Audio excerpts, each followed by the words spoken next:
Bonjour classe. Aujourd'hui, on va parler du chapitre 5. Dans chapitre 5, désolé, on va au café. We're going to go to the cafe. We're going to finally learn some food stuff. Donc, aujourd'hui, on va parler du chapitre 5.1. Dans chapitre 5.1, on va parler de making suggestions, making recommendations, and making excuses as well. So looking up at the top of your note sheet, if you're taking notes with me today, it says, how about we go to the cafe? And that's the title of this chapter. On va au café. On va au café. Répétez-moi, s'il vous plaît. On va au café. And remember that we use our pronoun on to make a suggestion to somebody or to invite somebody to do something. We use it to mean, how about we, or let's.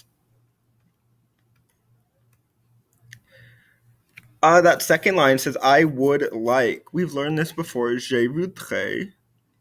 Don't write down je soif. That's later. We'll get to that. Just write down je voudrais. And we've learned this before.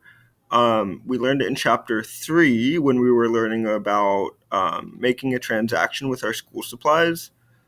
It means I would like. And remember that this is not just saying, hey, I want this. We're being a little bit more polite, a little bit formal with our service workers, both at the school supply store and at the restaurant as well. I would like. Je voudrais. D'accord. Répétez-moi, s'il vous plaît. Un citron pressé. Un jus d'orange. Un jus de pomme. Un coca. Un sirop de fraise à l'eau. Un café. Un chocolat chaud. All right, a couple of quick notes. Un citron pressé. Think of citron like a citrus fruit, a lemon. And then pressé, think pressed or squeezed, like a squeezed or a pressed lemon. It's your lemonade. Un chocolat chaud, hot chocolate. Remember, chaud, we learned this in chapter 4.2 with some of our weather expressions. Il fait chaud. And then un sirop de fraise à l'eau. I give it to you in your notes as a strawberry syrup. This is, you can order this at a restaurant in France. When you get it, you get a tall glass of water and a little glass of this really thick liquid, syrup, basically.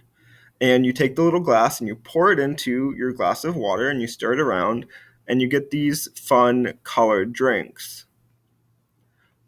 Kind of similar in concept to something like Kool-Aid, but much higher quality than something like Kool-Aid. This is something that is ordered by children and adults. So we're learning strawberry syrup, but it comes in a wide variety of flavors. We're just going to learn strawberry for now, though. Let's move on to our feminine drinks. We only have 2 of them. Répétez-moi en eau minérale. En eau minérale. And this O right here, water, is pronounced just like the letter O in English. Répétez-moi, gazeuse ou non gazeuse.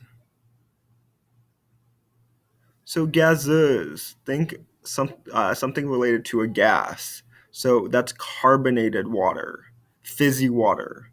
Non-gazeuse, it's just a plain old bottle of water.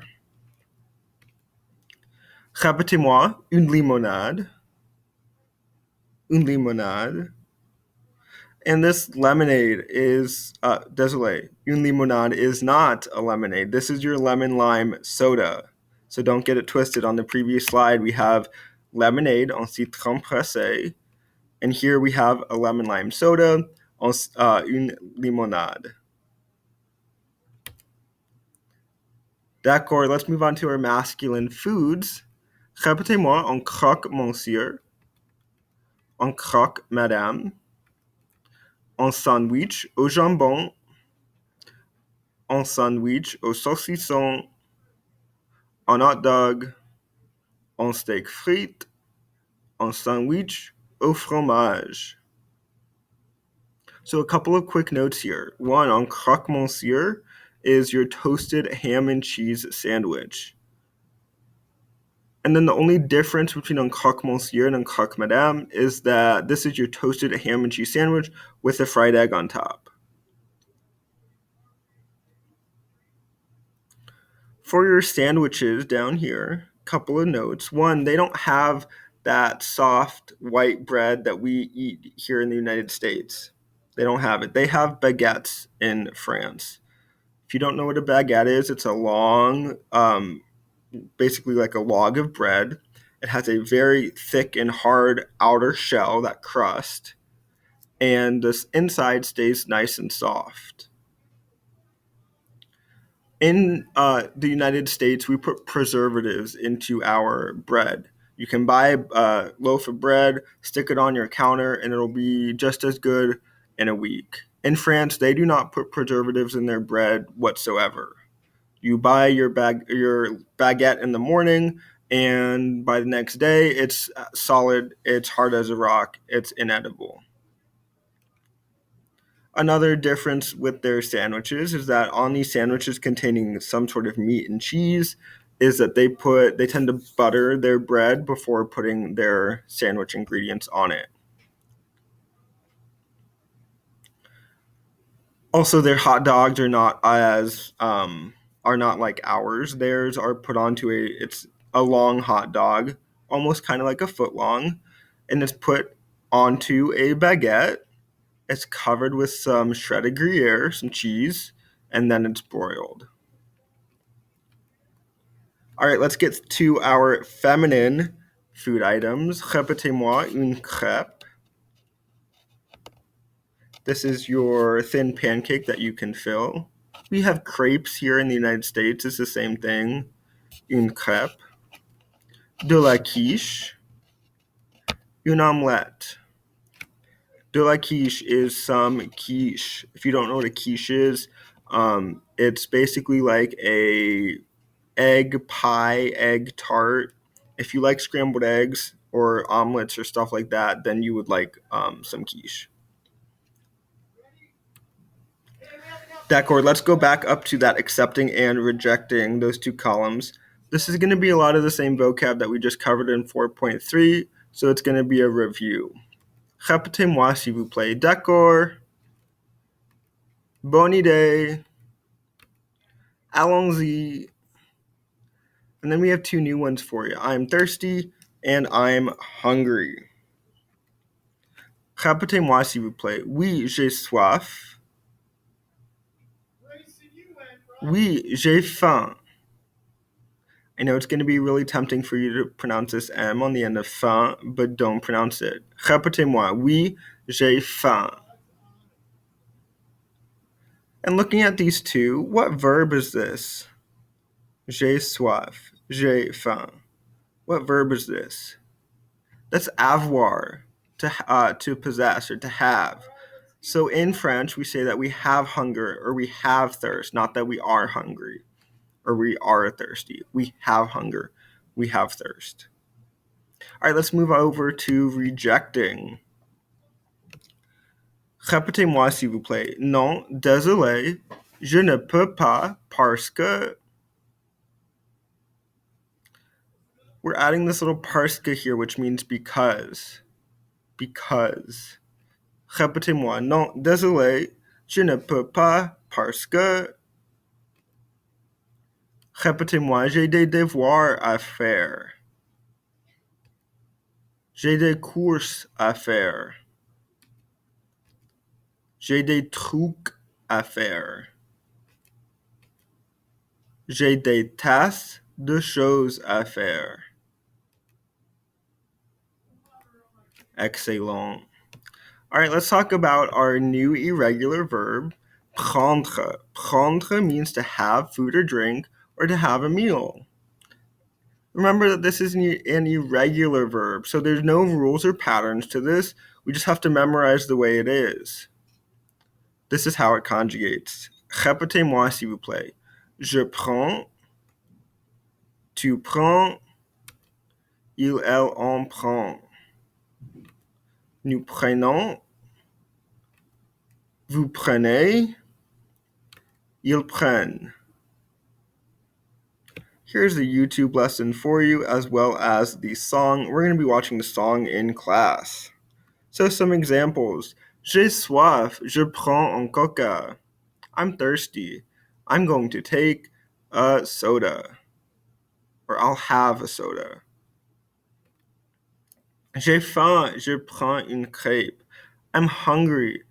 I'll have a crepe. All right, let's go ahead very quickly and repeat all of the verbs that we know. Again, we start off with regular ER verbs. To conjugate those, we take the ER off of the infinitive, and then we add our memorized endings, E, ES, E, ONS, EZ, ENT. There's all of your ER verbs that you know. Then we went on to GER verbs, and remember that GER verbs conjugate exactly like ER verbs, except in the new form where we have to add that extra E. Nageant. Remember, we have to keep that G nice and soft. And those here are all of your GER verbs that we know. Next, we have our 3 irregular verbs. We have avoir, which means to have. We have faire, which means to do or to make. And we have prendre, which means to have food or drink or a meal. And there's a song and lesson for each of those as well. All right, the very last thing we have to do is let's take those culture notes. So we're going to be talking about 2 cafes in Paris, 2 very, very famous cafes in Paris. The first one is the Café de Flore. And as per usual with these culture notes, I went ahead and put in red everything I want you to write down, everything that's in a blank. So the Café de Flore is one of the oldest cafes in Paris. It is known for its famous customers, very famous people, which in the past included extremely celebrated writers and philosophers. For example, Simone de Beauvoir and Jean-Paul Sartre often discussed philosophy and wrote here in the 1920s. If you don't know who these people are, you should. If you don't, you will definitely be talking about them in your high school English classes. Lastly, Les Deux Magots is another famous cafe in Paris. It once had a reputation as the meeting point of the literary and intellectual elite of the city. Many surrealist artists and intellectuals dined, discussed, and painted here, such as Ernest Hemingway, Pablo Picasso, and Albert Camus. It is now a popular tourist destination and is featured heavily in the 2011 movie Midnight in Paris. You can watch the trailer by scanning that QR code that I have in your notes. It's a really good movie. This is the movie, the cover, and then this is a scene from the movie. Basically, this guy, whenever it turns to night, Paris goes back in time to the 1920s. So he's gets to dine and to get to know all of these very famous people. It's a really good movie. All right, that is all that I have for you today. Au revoir. À bientôt.